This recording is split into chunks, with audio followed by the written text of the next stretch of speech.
Bien, buenas tardes a todos. Vamos a comenzar esta conferencia. Yo quiero presentarme rápidamente, no soy yo el que va a disertar, pero quisiera decirles que bueno, esto es un Zoom institucional de la Facultad de Humanidades y Ciencias Sociales de la Universidad Nacional de Misiones en Argentina, al noreste del país. Lo digo por si hay gente que no es de acá, que puede estar en cualquier otro lugar del mundo, digamos. Esta es una universidad pública, esto es un evento que lo organizamos junto con la Secretaría de Investigación y la Secretaría de Extensión de la Facultad de Humanidades y Ciencias Sociales, y bueno, con la intención de compartir con ustedes un tema que es más que actual, interesante, y cómo es el patrimonio, y cómo es en el contexto de pandemia y de contagio global que nos está provocando un cambio sustancial en la vida social, política y en las relaciones subjetivas, intersubjetivas y sociales en todo el mundo, ¿no? Como es la pandemia del coronavirus, del COVID-19. Bueno, yo simplemente decía que en este contexto de aislamiento social, preventivo y obligatorio, se hace muy difícil el contacto y el desarrollo de actividades de la universidad con la comunidad, ¿no? Entonces, nos parece que en este contexto, una de las actividades que se pueden promover es esta virtualidad, ¿no? Y tenemos muchas actividades virtuales, tanto conferencias, clases, como también yoga, o por Instagram, por ejemplo, clase de baile, de salsa, y son clases con el que no nos tocamos con otros, etcétera, ¿no? La pantalla de por medio. Entonces este aislamiento quizás deberíamos pensarlo y trabajarlo para que no nos dé miedo, no nos dé tristeza, porque eso, como sabemos y como se dice, debilita el sistema inmunológico y nos expone.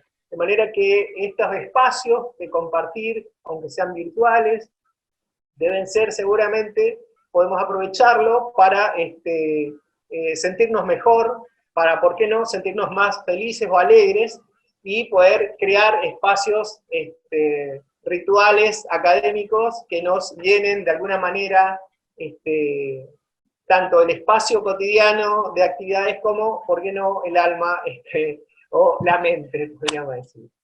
Bueno, yo quiero cerrar acá y quiero dejarle la palabra a los que van a coordinar la conferencia y a presentar a los oradores. Muchas gracias.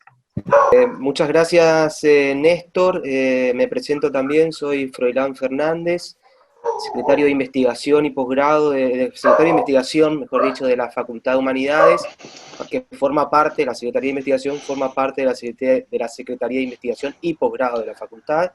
Yo estoy a cargo de la coordinación de todo lo que tiene que ver con investigación en la facultad. Y bueno, la verdad que es un placer poder recibirlos a todos a través de este medio. Estamos inaugurando en este periodo de pandemia, ya lo hemos hecho en otras ocasiones, cuando todos habitábamos las aulas de la facultad, pero en este periodo de pandemia y aislamiento social, de cuarentena, estamos inaugurando sistemas de conferencias online, con una propuesta que, como bien decía Néstor, reúne extensión, investigación y el perfil académico de la universidad. Las tres actividades sustantivas de la universidad y de la Facultad de Humanidades están reunidas en esta propuesta, porque la conferencia se plantea como una conferencia abierta a la comunidad, desde un proyecto de investigación, el proyecto que dirige la doctora Graciela Gacheski, y en articulación con la docencia universitaria. Tanto Graciela como Cristina son parte del cuerpo docente de la Facultad de Humanidades y de la Facultad de Artes de Oberá también. Yo quería, en primer lugar, rápidamente, agradecerle al equipo que propuso llevar adelante esta conferencia, a Graciela, a Cristina, al doctor Jackson. Los tres forman parte de un equipo de investigación radicado en la Secretaría, el equipo de investigación del proyecto El Espíritu del Lugar, Genios Loki en las misiones jesuíticas americanas, paisajes culturales diversos, un proyecto que reúne investigadores de nuestra Universidad Nacional, pero también de otras instituciones. Así que les agradezco por la propuesta, les agradezco por la iniciativa, y la verdad que me parece muy pertinente y muy fructífero que nos podamos encontrar. También agradezco a todos los participantes, ¿no? A todos los que se inscribieron, a todos ustedes por estar acá. Me parece que, como decía Néstor, es bueno reunirnos virtualmente y poder compartir intereses comunes en este periodo de aislamiento social, practicar otros rituales sociales, y en este caso vinculados con intereses profesionales y académicos, es muy importante. Le agradezco a Néstor también como secretario de Extensión por todo el apoyo técnico que le dio a esta conferencia, y en particular también a Cristian Jiménez, que es parte del equipo de la Secretaría de Investigación, por toda la difusión y la recepción de inscripciones que llevó adelante durante esta semana de organización que tuvimos. Rápidamente, la conferencia Mundo Jesuítico Guaraní, Pandemia, Demografía y Patrimonio, Perspectiva del Turismo, va a estar a cargo del doctor Robert Jackson, de la doctora Graciela Galleski y de la magíster Cristina Ferreira, todos investigadores con gran trayectoria en el marco de las Universidades Nacional de Misiones y universidades de Estados Unidos y México, en el caso del doctor Jackson. Me gustaría hacer una breve presentación de cada uno. El doctor Jackson es PhD de la Universidad de California en Berkeley, es máster de la Universidad de Arizona, es profesor titular y visitante y disertante en diversas universidades de Estados Unidos y México, y tiene una extensa trayectoria de publicaciones de libros y de artículos especializados vinculados con el patrimonio y la historia. La doctora Graciela Galleski es arquitecta por la FADU, la Facultad de Arquitectura, Diseño y Urbanismo de la Universidad de Buenos Aires, es doctora en Artes Visuales por la Universidad de Sevilla y magíster en Educación por el Arte por la Facultad de Artes y Diseños de la UNAM, profesora regular de nuestra Facultad de Humanidades y también de la Facultad de Artes, directora de diferentes proyectos de investigación desde hace varios años, e integrante de comisiones de patrimonio en el municipio de Posadas y en el Colegio de Arquitectos de la provincia de Misiones. También es delegada regional de ICOMOS, el Consejo Internacional de Monumentos y Sitios, y asesora de la Comisión Nacional de Monumentos, de Lugares y de Bienes Históricos. Y la magíster Cristina Ferreira es magíster en Gestión y Desarrollo del Turismo, tiene un posgrado en Alta Dirección de Turismo Rural, es licenciada en Turismo de la UNAM, es profesora regular, se desempeña como profesora regular en la carrera de Turismo de la Facultad de Humanidades, y también integra el Colegio de Profesionales de Turismo y es miembro de ICOMOS, la Comisión Internacional de Monumentos y Sitios. Esta breve reseña da cuenta de una experiencia y una experticia para hablarnos del tema del cual nos van a hablar, así que vamos a escucharlas y escucharlos, y como para organizarnos un poco metodológicamente, podríamos esperar, digamos, desarrollar las 3 intervenciones y luego habilitar el espacio para preguntas, levantando la mano a través de aquí del sistema, o planteando las preguntas en el chat. Yo me voy a encargar de coordinar eso una vez terminadas las exposiciones. Les pido por favor que silenciemos los micrófonos, así podemos evitar interferencias. Bien, te cedo la palabra, Graciela, para que nos expliques un poco cómo se organizan y comiencen con la conferencia. Bárbaro. Bueno, buenas tardes a todos. Un placer encontrarnos. Realmente espero que funcione porque vamos a hacer muchas como esta. Nosotros estamos participando de un proyecto de investigación que trabaja alrededor de los conceptos locales, la forma en que se desarrollaron las misiones jesuíticas, tanto en Norteamérica como en Sudamérica. Y a partir de eso, en relación con el genio del lugar, lo que se llama locus genius, o sea, ¿qué respuesta da el humano frente al sitio natural a partir de un plan preestablecido como fueron las misiones? Y se nos ocurrió que nuestro aporte en esta condición podría ser entonces el tema de qué pasaba con las epidemias, pandemias, etcétera, que hubo muchas en el tiempo de las misiones jesuíticas en Sudamérica y particularmente en nuestro territorio. Por lo tanto, trabajamos el tema de las misiones de guaraníes, que tienen una dinámica particular. Entonces, bueno, Jackson, ¿podés empezar? Bueno, yo voy a comentar algo sobre la historia demográfica de las misiones entre los guaraníes y en algunos contextos de otras misiones en las fronteras, por ejemplo, en el norte de lo que hoy en día es México. Y en el contexto de la pandemia que estamos viviendo ahorita, pues hoy en día estamos en medio de una crisis demográfica con la pandemia, pero más bien es una crisis económica que está asociando a todo el mundo. Pero si vemos las características del coronavirus y las tasas de mortalidad son muy bajas comparados a casos históricos. Por ejemplo, los casos que estamos estudiando en las misiones entre los guaraníes. Que está las tasas de mortalidad de las personas infectadas, y hasta el momento no tenemos datos confiables porque estamos en medio de una pandemia. Apenas están empezando a hacer pruebas de las personas que creen que están infectados. Aquí en México, por ejemplo, hay una cifra oficial y aparte de eso están diciendo que hay miles más de personas que están infectadas porque no existe la infraestructura para hacer las pruebas. Las personas que llegan a los hospitales, ya están atascadas los hospitales aquí en la Ciudad de México donde yo vivo, y es muy problemático. No sabemos aquí en México cuántas personas están infectadas, pero las tasas de mortalidad del número de personas que están infectadas son muy bajas. Están como entre 5 y 10%. Y hay un perfil de las personas que son más vulnerables, por ejemplo, los viejos como yo. Pero si vemos la historia demográfica de las misiones entre los guaraníes, es otra historia. Estamos hablando de documentación confiable de fines del siglo XVII y del siglo XVIII hasta el momento de la expulsión de 1767.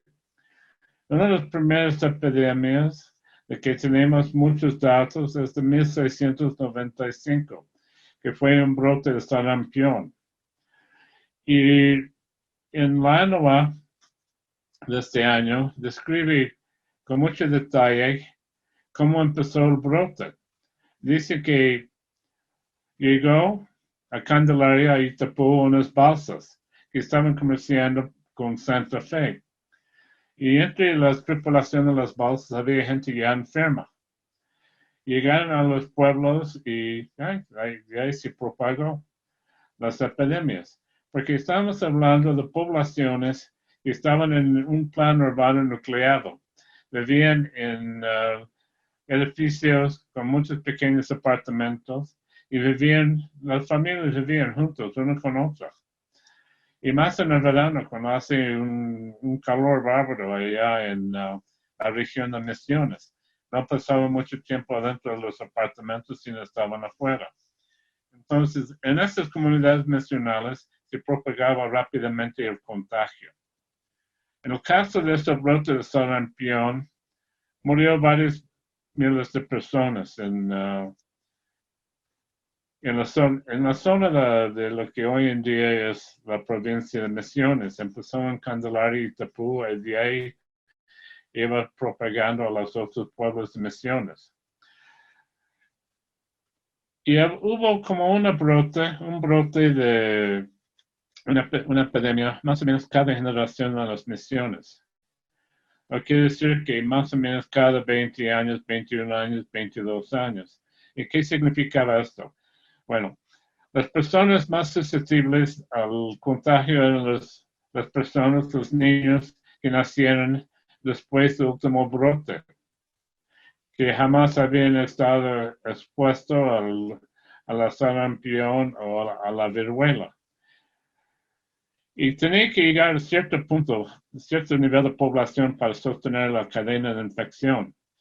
Porque a pesar de que había mucha gente viviendo en las misiones, la población no era suficientemente grande para mantener la cadena de infección en forma endémica, que es decir, que las enfermedades estaban ahí todo el tiempo, sino que el número de personas en las misiones para sostener la cadena de infección y que las epidemias pueden introducir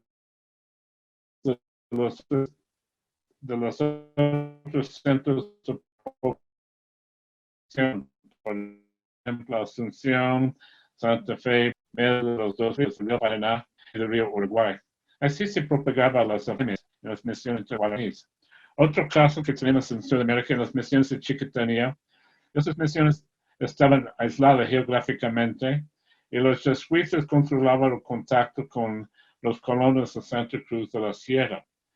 Entonces sí hubo brotes, principalmente de viruela y también de sarampión, pero las tasas de mortalidad eran muy bajas comparado a las tasas en las misiones entre los guaraníes. Entonces voy a hablar sobre un estudio de caso, que es la crisis demográfica de los años 1730. De 1733 a 1740 murieron las misiones, en todas las misiones entre los guaraníes, más de 90,000 personas, mucho más que la mitad de la población. Y hubo varios factores en esta serie de crisis de mortalidad que contribuyó a unas tasas muy altas. Primero, ya sabemos la política de la región. España estaba en pleito con los portugueses en Río Grande do Sul, Colonia de Sacramento. Aparte de esto, en los años 1720 y 1730, hubo ese problema con los colonos en Asunción, que estaban sublevando contra la autoridad del rey. Y las misiones entre los guaraníes tenían su sistema militar con sus milicias. Entonces, como había muy poca población en el Río de la Plata comparado con otras zonas, por ejemplo, acá en México o en Perú o en lo que hoy en día es Colombia, los oficiales reales dependían mucho de la milicia en las misiones y movilizaba a la milicia algo como 40 o 50 veces en la historia de las misiones, o quizás más. Entonces, empezó con una movilización en 1733 y mandaron la milicia al río Tebecuari para vigilar a los colonos de Asunción. En ese tiempo había falta de higiene, y especialmente en los campos militares. Eran apestosos. Entonces empezó un brote. A lo mejor vino este brote desde Asunción.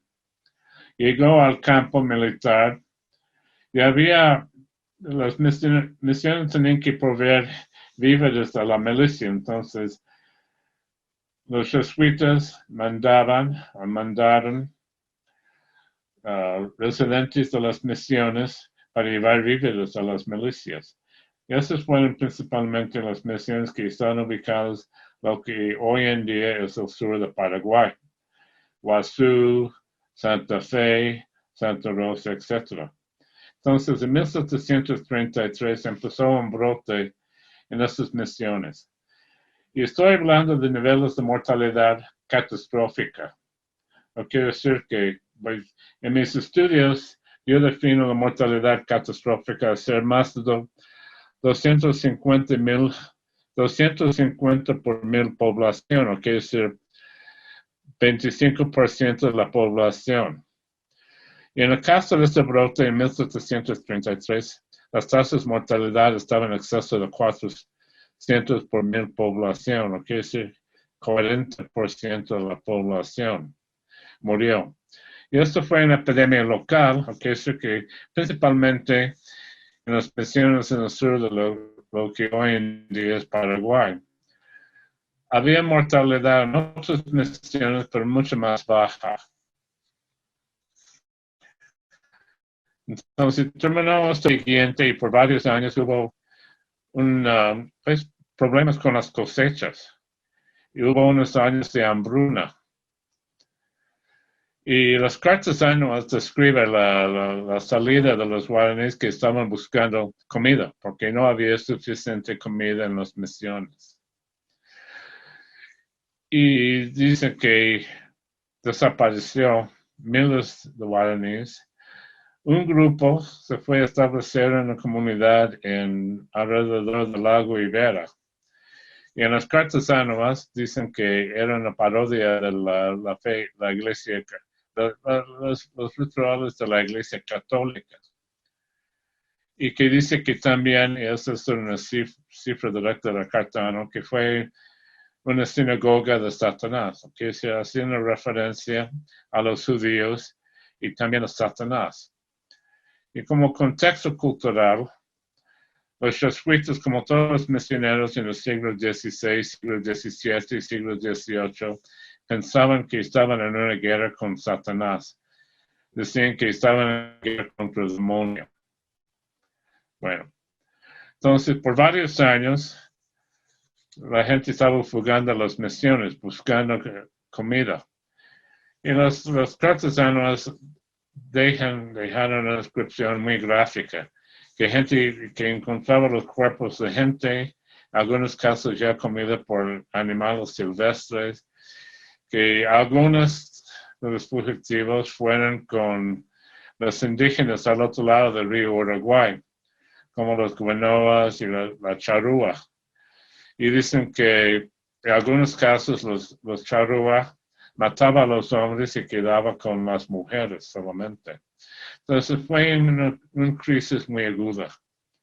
Y en medio de eso hubo otro brote en el año 35 y 36.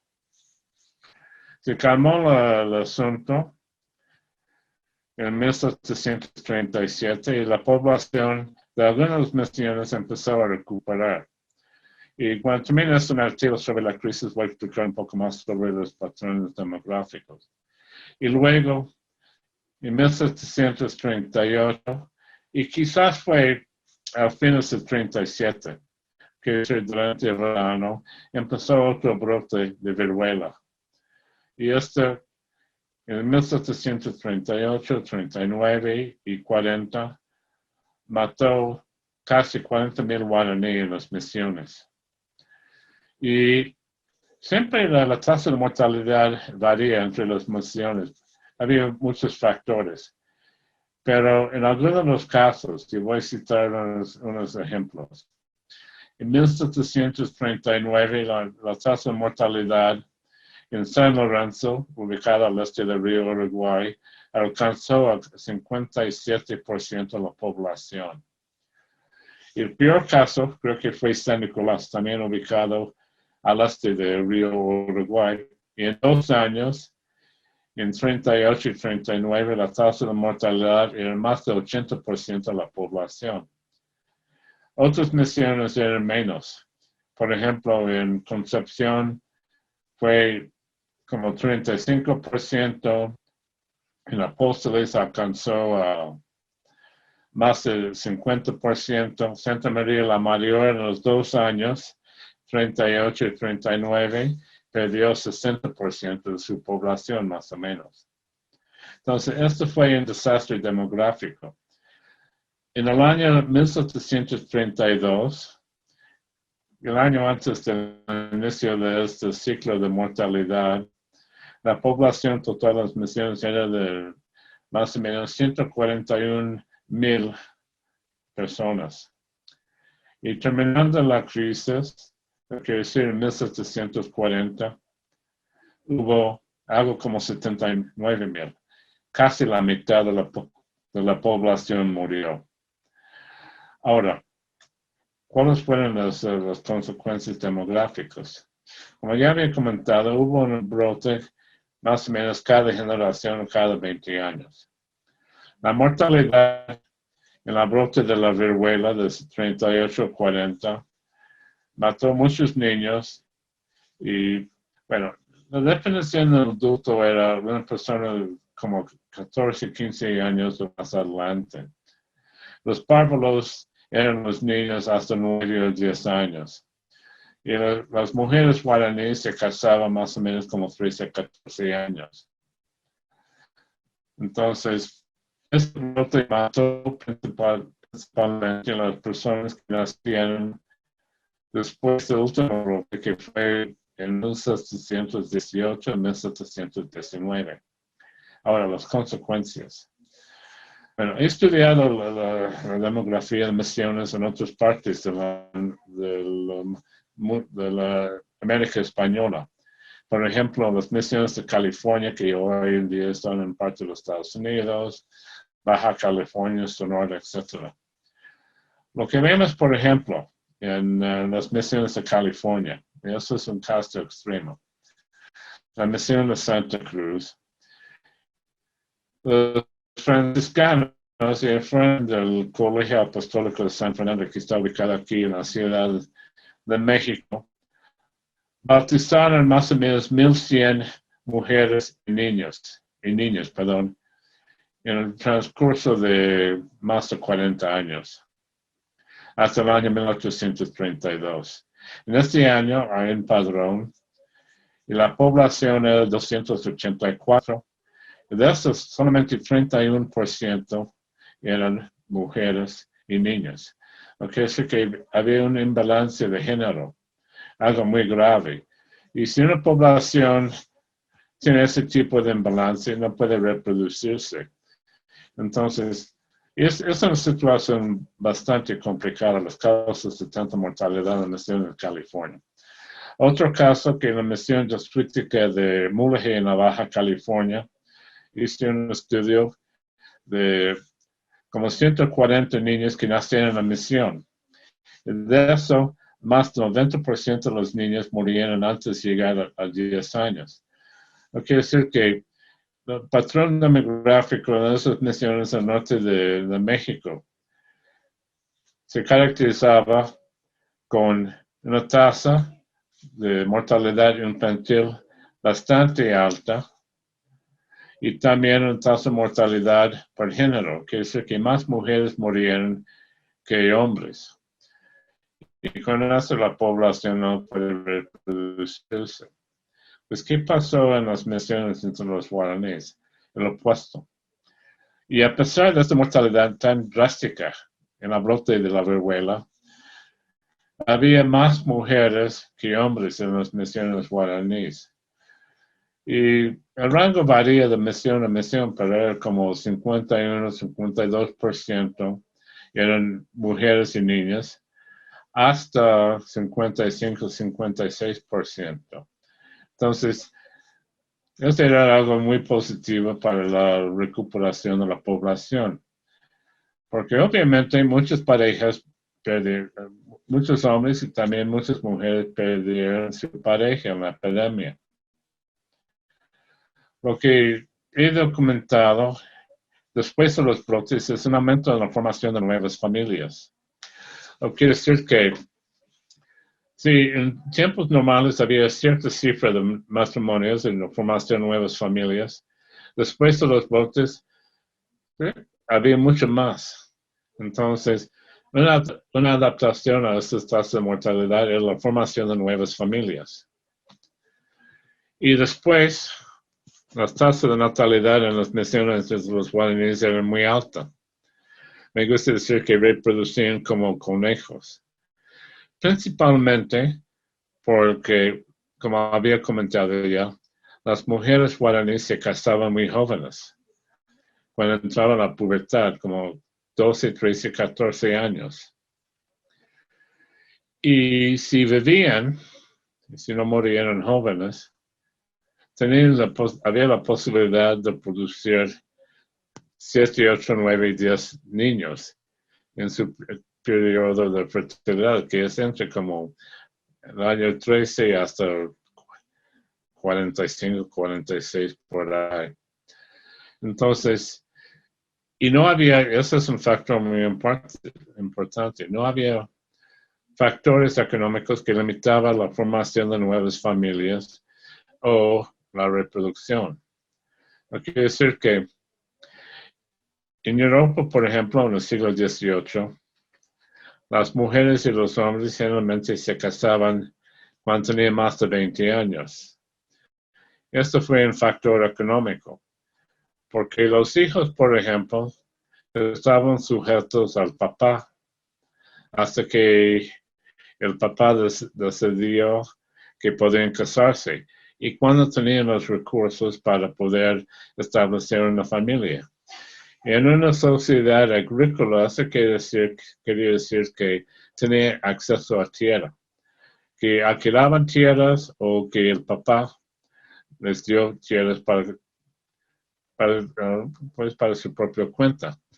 En ese momento podían formar la familia. Entonces, hay estudios demográficos muy sofisticados sobre Europa en el siglo XVI, XVII y XVIII y muestran que primeramente los hombres por promedio, y siempre varía mucho, pero por promedio se casaban como tenían 25 o 26 años y las mujeres se casaban cuando tenían 22 o 23. Ese fue el caso del factor económico. Este patrón solamente se cambió en Europa con el inicio de la revolución industrial a fines del siglo XVIII en el siglo XIX. Pues, ¿qué pasó en las misiones entre los guaraníes?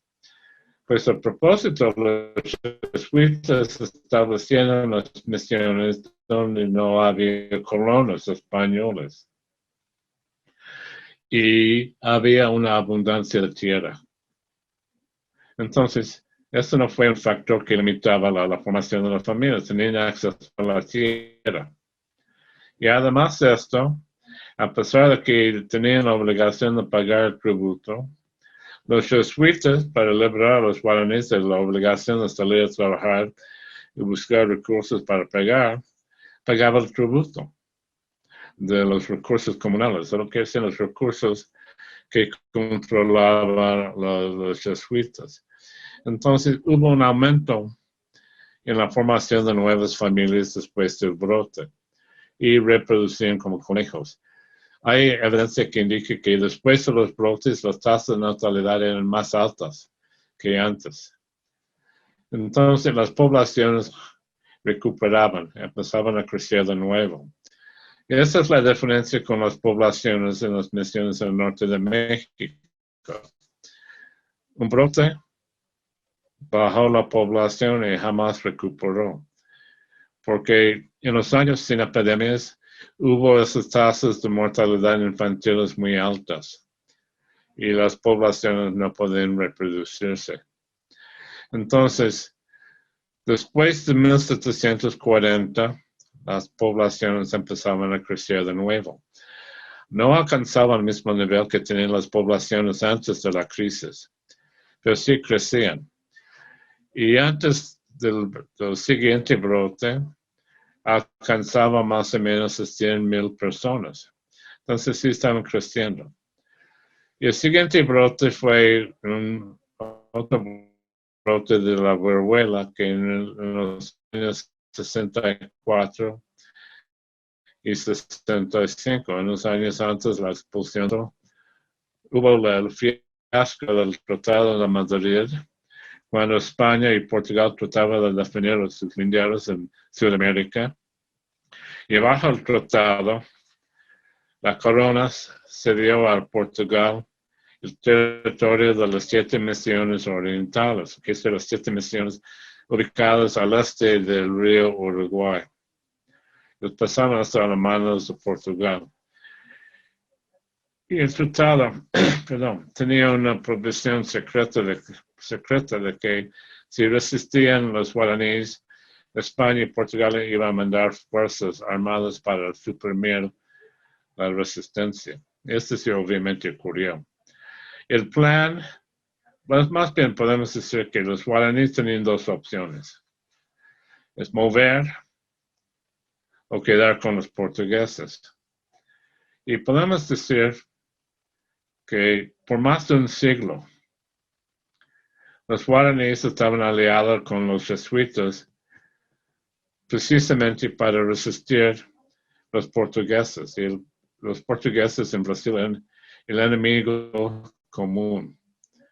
Y los guaraníes, en sus escrituras y en sus quejas ante el rey, después del tratado, decían, básicamente poniendo en otros términos, no pueden entender por qué el rey iba a ceder sus comunidades a su enemigo, los portugueses. Entonces, hubo la diáspora. La mayoría de los guaraníes que estaban en las 7 misiones orientales se trasladaron a misiones ubicadas al oeste del río Uruguay, por ejemplo, en Mártires y en otras misiones. Algunos de los guaraníes fueron a formar pequeñas comunidades en las estancias. Hay un documento, creo que de 1757 o 58, que es un padrón, un censo, de un grupo de guaraníes de origen de la misión de San Nicolás que estaban viviendo en la estancia, obviamente al este del río Uruguay. Y en otro caso había guaraníes de San Miguel y también estaban viviendo en una estancia. Bueno, finalmente, cuando ascendió al trono el Carlos III, anularon el Tratado de Madrid y volvieron a los lineros de antes. Entonces España ocupó las 7 misiones orientales y la población poco a poco empezó a regresar a sus misiones. Pero todavía cuando empezó el brote, había muchos de los refugiados ubicados en las misiones al oeste del río Uruguay. Por ejemplo, en Mártires, que es un caso en concreto. Entonces, este brote, y es el último que voy a documentar, empezó precisamente porque después de anular el tratado, y eso fue en la última etapa de la guerra de los 7 años, España y Portugal estaban en guerra y un ejército español, sin guaraníes en este caso, un ejército español invadió Río Grande do Sul, que fue en parte del intento de reconquistar el Río Grande do Sul. Y el ejército usó las misiones como base de operaciones. Y como los ejércitos siempre tenían una higiene deficiente y venían de otras comunidades, de otras ciudades, llevaba la viruela con ellos. Entonces empezó el brote de la viruela, de nuevo en las misiones. Y fue agravado precisamente porque había mucha gente todavía de las misiones orientales en las otras misiones. Entonces, ya estaban viviendo como sardinas en las misiones. Podemos decir que agregaban como 4 o 5 sardinas más a la lata. Entonces, con eso se propagó rápidamente y fácilmente el brote. Las 2 misiones que padecieron tasas muy altas eran Santa Rosa y Loreto. Y ambas misiones tenían tasas de mortalidad de más de 400 por 1000 población y algo más o menos en el rango de 48% de la población. Y después vino la expulsión de los jesuitas. Y voy a terminar con un caso ejemplar del éxito de los jesuitas. Frente a la epidemia, ¿qué podían hacer? Bueno, el método más común en Europa, igual que aquí en las misiones, era la cuarentena. Por eso ahorita estamos escondidos en la casa, tratando de evitar la corona. Y lo que hicieron los jesuitas cuando empezó el brote es establecer o mandar construir un hospital provisional. Y ahí mandaban todos los enfermos y las personas que fueron expuestas a los enfermos. Básicamente a morir o recuperar, porque no había tratamientos eficaces en esta época. Esos hospitales están ubicados en las afueras de las misiones, un poco lejos de las misiones. Hay un documento que habla de la respuesta al brote de 1738 y tiene como un pequeño croquis. Entonces, en el croquis está la misión y luego un poco lejos de la misión, el hospital, y después del hospital, el cementerio provisional. Porque tampoco iban a enterrar a las víctimas de la viruela en el cementerio que está ubicado al lado de la iglesia.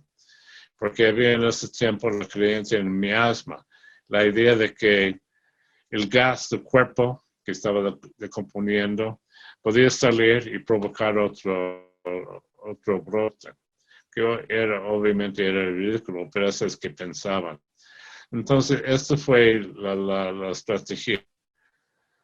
Parece que los jesuitas que estaban en Chapayú, que estaba ubicado en Corrientes, en el río Uruguay, podían establecer una cuarentena más eficaz. Quiere decir que podrían aislar a la población de las otras poblaciones de la región. Entonces, Chapayú padeció una mortalidad alta en el brote de viruela de 1718 a 19. Pero a partir de este brote, no padeció una mortalidad catastrófica. Okay, si desde 1720 hasta el momento de la expulsión no padeció mortalidad catastrófica. En los años 1730, la población de Chapayú sigue creciendo. No padeció mortalidad catastrófica. Durante el brote del año 1764-65, no padeció mortalidad catastrófica y sigue creciendo. Hasta llegar al punto de que era la misión más poblada de todas. En un censo de 1768, tenía una población de más de 8.500 personas, viviendo en un espacio muy reducido. Pero de esta población había mucha gente ya susceptible al contagio, porque jamás habían expuesto. Entonces, después de la expulsión, como 5 años después de la expulsión, bajo la administración civil, hubo un brote de viruela terrible. Probablemente porque los administradores civiles no tenían el mismo cuidado en proteger la población.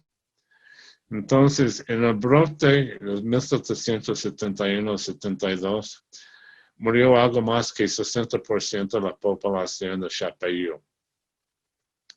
Quiere decir que tenemos 30 pueblos que estaban ubicados, algunos en el sur de lo que hoy en día es el sur de Paraguay, en la provincia de Misiones, en Corrientes y en parte de Río Grande do Sul.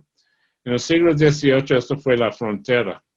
Quiere decir que había ciudades de España, por ejemplo, Asunción, Santa Fe, Buenos Aires, y luego las misiones. Su ubicación en los ríos fue muy importante porque hubo mucho comercio entre las misiones y Santa Fe y Buenos Aires, por ejemplo.